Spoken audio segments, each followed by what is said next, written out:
د محرم د روژې ډېر زیات فضیلت دی. هسې خو په دغه میاشت کې هر عبادت قابل قدر او باعث اجر دی، خو په احادیث مبارکه کې چې د دغه روژې چې کوم فضیلت بیان شوی دی ډېر زیات فضیلت دی. نبی علیه الصلاة والسلام دا ارشاد دی: وافضل الصيام بعد شهر رمضان صيام الشهر الله المحرم. چې د رمضان په روژې نه بعد په ټول نه بهترین روژې د الله تعالی د میاشتې د محرم روژې دي. نو کسې اول خو روژه فرضي روژه هغه د رمضان مبارک روژه ده، که چیرې د رمضان مبارک روژه نه وروسته د فضیلت ولا روژه غواړئ بیا هغه د محرم الحرام ولا روژه ده. نو هر انسان ته پکار ده چې هغه د رمضان مبارک د روژې اهتمام وکړو او د غرنګې د محرم الحرام د روژې نیولې ډېر زیات اهتمام وکړو. او دوم روایت ابن عباس رضی الله تعالی عنہ دا روایت دی، رسول الله صلی الله علیه وسلم فرمای: من صام یوما من المحرم فله بكل يوم 30 یوما. یعنی چې د محرم یو ورځ روژه نیول دغه داسته لکه دغه انسان چې یو میاشت روژه نیولې وي، دغه انسان ته د یوې میاشتې د روژې ثواب ملاویږي. که څه څومره زیات فضیلت دی د یو روژه، خو فضیلت میشتو ستا د پیرا د میاشتې د روژې ملاویږي. نو که چیرې میشتو پیرا میاشت روژه ونسي نو دغه څومره غټ فضیلت دی.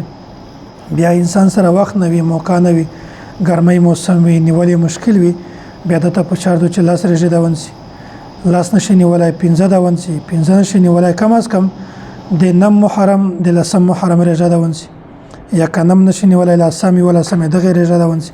دغه ډېر زیات فضیلت بیان شوی دی. نو دغه لسم محرم ته یوم عاشورا ویل کیږي. دغه الله تعالی ډېر زیات فضیلت بیان کړی دی او دغه د نیکی حاصلولو ذریعہ ده. پیغمبر علیه الصلاة والسلام فرمایي: وصيام يوم عاشورا احتسب على الله ان يكفر السنه التي قبله. چې کوم سړی د عاشورا د ورځې روژه ونیسي، الله تعالی دته د تیرې یو کول صغیره ګناهونه معاف کوي. نو څومره زیات فضیلت دی یو روژه نیول دي او دغه یو روژې په بدله کې الله تعالی د میاشتو د یو کول ګناهونه معاف کوي. اصل د کول ګناهونه معاف کول دا ډېره مشکله خبره ده، خو الله تعالی صرف د یو روژې په بدله کې د میاشت ګناهونه معاف کوي. هر انسان ته پکار ده چې دغه روژې اهتمام وکړي. د غرنګ بل روایت کې عبد الله بن عباس رضی الله تعالی عنہ فرمان دی: ما رأيت النبي صلى الله عليه وسلم يتحرى صيام يوم فضله على غيره الا هذا اليوم يوم عاشورا. یعنی چې نبی علیه الصلاة والسلام د رمضان مبارک میاشت او د لسم محرم د ورځې روژه چې کومه وه دغه ډېر زیات اهتمام کړ. بله خبره یو په ذهن کې کښېنوئ، خبره دا ده چې دغه میاشتې فضیلت هم بیان شو، دغه یوې ورځې د روژې فضیلت هم بیان شو، خو اوس میاشتو داسې کې چې یوه روژه ونه نیسي بلکې دوه ونیسي. واجب شی دی چې کله اهل ایمان ته د یهودو د مخالفت حکم ملاو شو، پیغمبر علیه الصلاة والسلام حدیث کې چې وخالفو فیه الیهود، بیا په دغه وخت کې میشته دا حکم ملاو شو چې توس د لسم محرم روژه نیسئ، د یخ سره د نم محرم روژه نیسئ، که د نم نشي نیولی بیا لسم یولسم دغه روژه نیسئ. عبدالله بن عباس رضی الله تعالی عنہ دا روایت دی چې رسول الله صلی الله علیه وسلم فرمای: صوموا یوم عاشورا وخالفوا فيه اليهود وصوموا قبله یوما او بعده یوما. چې تاسو د لسم محرم روژه نیسئ او د یهود مخالفت کوي او کوشش کوي چې تاسو په دغه نه یو ورځ مخته روژه ونیسئ یا یو ورځ وروسته روژه ونیسئ.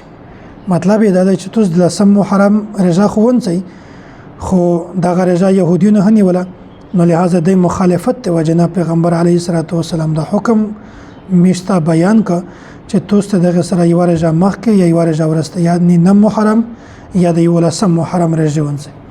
نو دغه ټوټل بیان خلاصه دا ده چې نبی علیه الصلاة والسلام د دغه روژې ډېر زیات فضیلت بیان کړی دی. که په دغه میاشت کې د یوه روژه ونیوله د پیرا میاشت د روژې فضیلت درته ملاویږي د یوې روژې په بدله کې. او دغه رنګې د لسم محرم روژه دی که ونیوله، الله تعالی د تیر یو کول صغیره ګناهونه درته معاف کوي. نو هر انسان ته پکار دی چې عبادت وکړو او دغه اسلامي کول ابتدا هدو شرعي ابتدا دو هر انسان ته پکار دی چې د نیک اعمال خپل ترتیب جوړ کو او خپل د نیک اعمال کوشش تا کو دغه اهتمام دا کو دغه رجه اهتمام دا کو او الله تعالی ان شاء الله مستوس ټول ته په دا باندې فضیلت ورکوي. الله تعالی مستوس ته اجر ورکوي او الله تعالی د مستوس ټول ته دغه رجه نیولې توفیق نصیب کو. واخر دعوانا ان الحمد لله رب العالمين.